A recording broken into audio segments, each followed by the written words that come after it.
Hello, good morning mga Kamor TV. Yun, Tuesday ngayon. Papunta tayo sa Cainta. Ngayon, bibigyan ko kayo ng idea kung saan magpapagawa ng sticker, pang negosyo, pang, ayan, tulad nito, motovlogging. Nagpagawa kasi ako. Una na ako nagpagawa sa Pasig. Ang problema, ang pangit ang printouts. Hindi ko nababanggitin yung ano, baka sabihin sinisiraan ko Hindi ko nababanggitin yung kumpanya, ay yung ano, oo, kung saan ako nagpagawa. Pero bandang Pasig siya. Bukod sa pangit na yung printouts, ano pa, hindi maganda yung ano, ay, hindi nakakat siya ng individual. So nakaka-disappoint. Hindi mo naman ibibigay yan ng magkakasama. So kailangan mo pang ikat bawat isa. So nakakapagod din. So yun, pinagtiyagaan ko siya, kinat ko individual. So napagtiyagaan naman. Kaya lang may problema. Ito po kasi yung layout. Yan, ilalagay ko sa harapan. Yan yung layout ko ng unang sticker natin.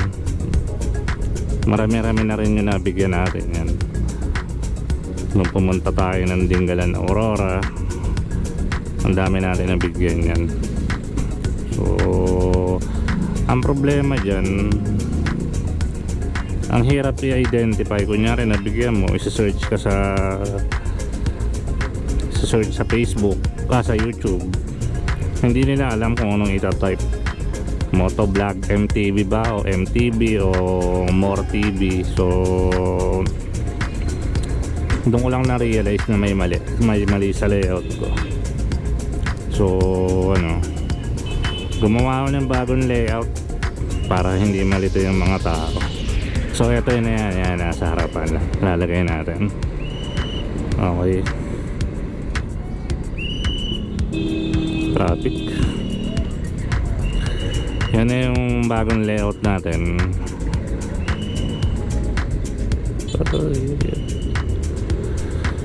Ayun. So yan na yung bagong layout natin. Pinagawa natin. Ang dami natin contact nakalagay sa Facebook. Piece of print daw. Pagka sinabi mo na yung ano, yung gagawin, nagbabago na yung presyo. So may isa akong nakausap, may bago akong nakausap. Maganda siya kausap. So popost ko sa harap kung ano yung kumpanya nila, pangalan ng business nila. Ayan, nasa harap. Napakagaling kausap. Hindi nagbabago ang presyo. Although yung pwesto nila is hindi pa masyadong ano, bago pa lang kasi sila eh. So sabi ko nga, iba-vlog ko nga eh. Pero sabi nila ginagawa pa yung pwesto. Pero okay lang yun. Hindi ko naman kukunan yung shop nila. Kukunan ko lang yung abutan namin ng produkto. So sa Cainta sila, ilalagay ko yung address dyan sa description, tapos yung link nila. So kayo na bahala makipag-usap sa kanila. Madaling kausap, di mahirap kausap, di katulad ng iba. So yung 2x2 na pinalayout natin is piso kada isa. Binil na yun waterproof yun. So bagay yun sa sticker natin kasi ilalagay sa motor. Kadalasan sa motor ilalagay ito, o kaya bisikleta, ganyan. So okay siya. Teka. Saan ako tinuturo ditong ano? Teka lang. Balik yata yung waist ko. Buisit. Teka. Tatabi muna tayo. Ayusin natin yung waist natin. Ba't ako pinapalikudan? Teka. Ayos muna. So dito pinapaliko. So tapos si Raimundo na lang ako para sure. Hindi ko susundin itong waste. May ikot pang ganun. So yun guys, ayun lang. Ang dami kasi actually ang ko na rin naman, printing business din. Kaya lang wala naman akong ganito. Wala akong sticker na ganun, vinyl. So isasuggest ko sa inyo to, magandang kausap sa Intassia. Ayun, sige guys, kita-kita tayo dun. Bahala ka sa buhay. Okay guys, nandito na tayo sa Ortigas Extension.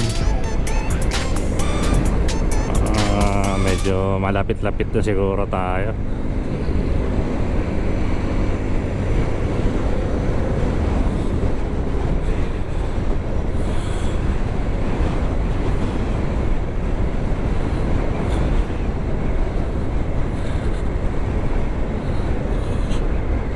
.5 kilometers, medyo malayo-layo pa to.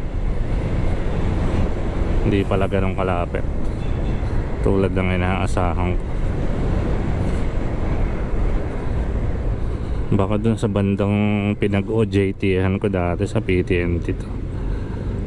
Ay hindi rin.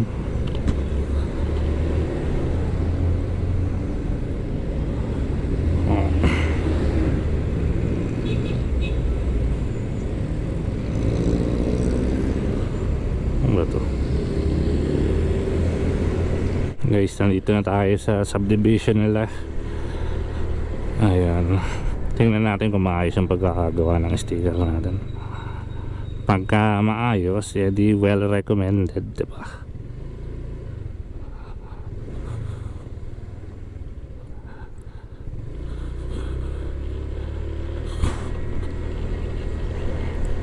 Ang dami natin subdivision na dinaanan.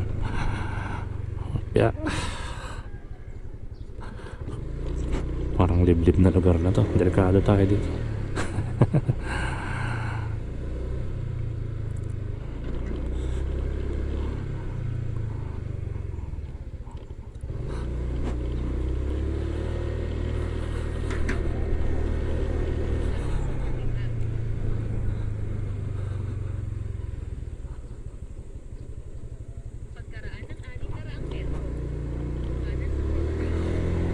Grabe, ang daming likuan naman ito.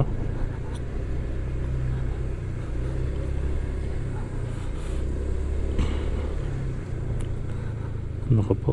So sana tayo nabulit.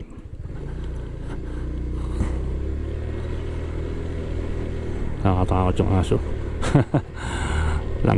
Sa Dingalan, hinabol kami ng aso. Buset yan. Hindi friendly ang aso doon.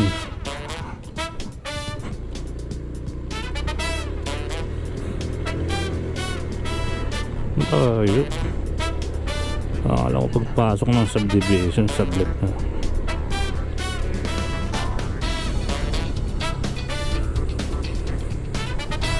Gutom na si Papa.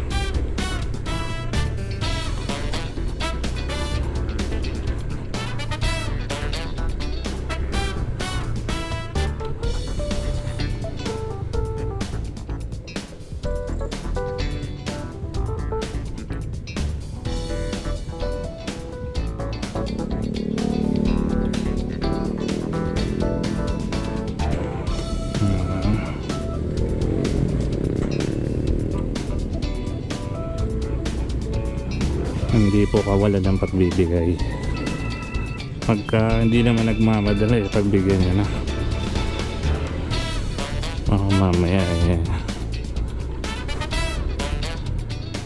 yan pa maging ugatan disgrasya. Yan ang kadalasang ugat pala. Lapit na tayo.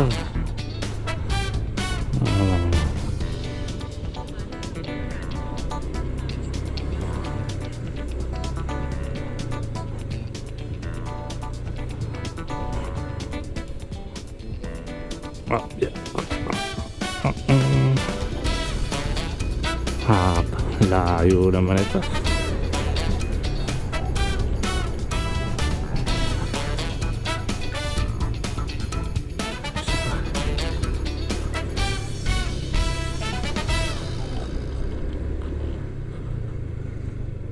rough road.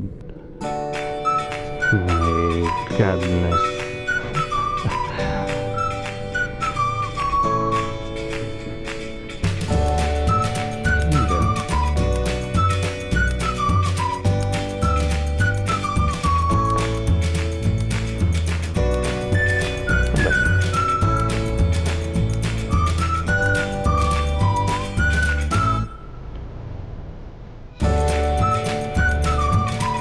Ay guys, eto na siya guys. Mukhang maganda. Ganda ng printouts nila.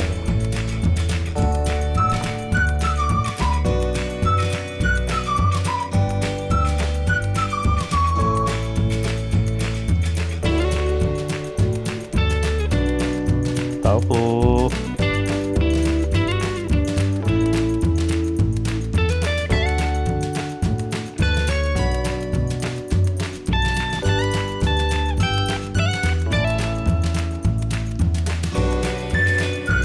Siya rapot.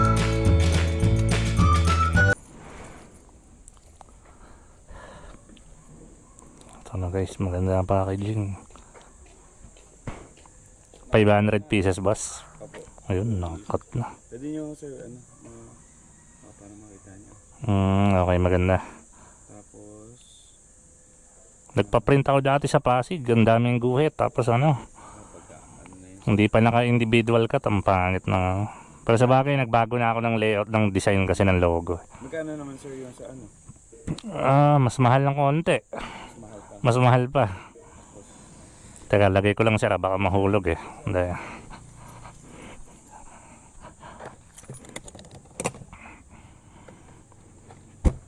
$150 per piece yata yun? 150? Oo. Actually sa amin sa 500 sir, nakabot kami ng 140. Ngayon nag-promo lang sir ng piso. Okay. Promo lang pala to. Opo, promo. Pero if ever naman sir, natuloy-tuloy naman yung pwede naman natin mapag-usapan Okay. yung price po. Bali 550 lahat sir, ano? Yes sir. Wala akong bari eh. Sige sir, kuha lang po ako ng Okay. Hindi pa kasi ayos ko Walang problema sir, okay lang yun. Guys, ang ganda ng printouts. Walang guhit-guhit.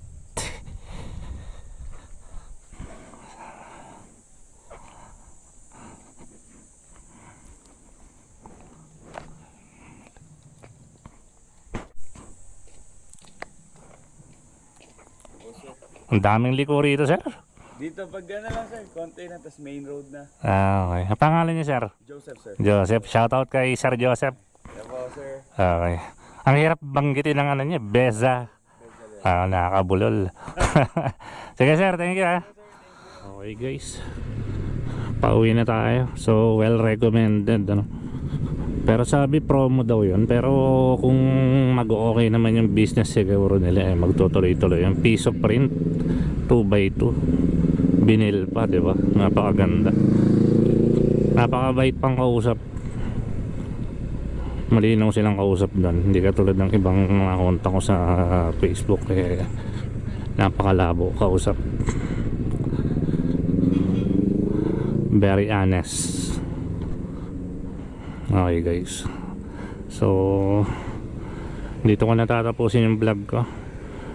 Ay, pag gusto ko nga palang pasalamatan tong mga taga-Bukuhan.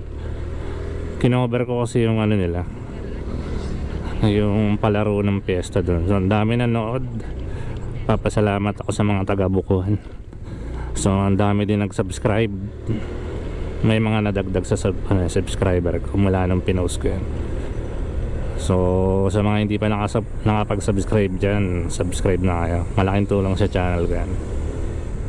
Okay, pauwi na ako. Bili akong ulam. Bye bye.